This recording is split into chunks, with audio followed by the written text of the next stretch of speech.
Mheshimiwa Rais, ukaguzi umebaini udhaifu wa kimfumo katika usimamizi wa mnyororo wa ugavi wa dawa na vifaa tiba katika Bohari ya Dawa MSD unaojitokeza kuanzia hatua ya upokeaji hadi usimamizi wa hifadhi na usambazaji.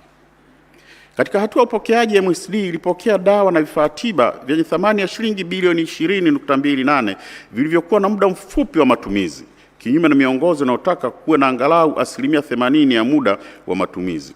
Hali hii imetokana na uhaba wa dawa pamoja na udhaifu katika mifumo ya ufuatiliaji wa bidhaa zinazopokelewa.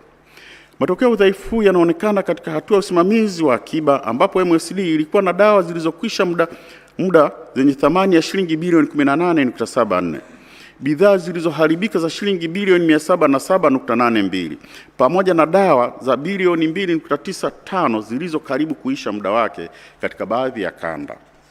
Vile vile nimebaini kuwa vifaa tiba vyenye thamani ya shilingi bilioni 5.17 havitumiki katika vituo vya kutolea huduma za afya vya halmashauri 28 licha uwekezaji mkubwa uliofanywa na serikali.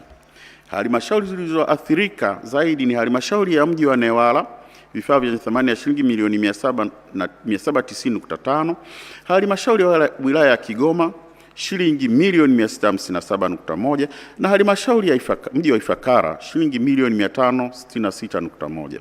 Hali hii inachangiwa na uhaba wa wataalamu, kutokamilika kwa miundombinu, ukosefu wa umeme na wa uhakika pamoja na vitendanishi.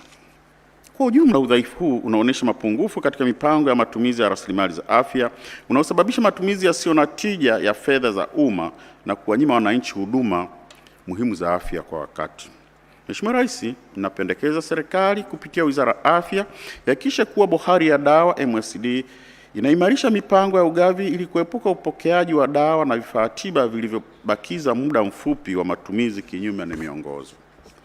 Pia kuimarisha udhibiti wakati wa mapokezi na kuweka mfumo madhubuti wa kufuatilia kutekeleza masharti ya urejeshaji wa bidhaa zisizotumika kwa mujibu wa makubaliano na wazabuni.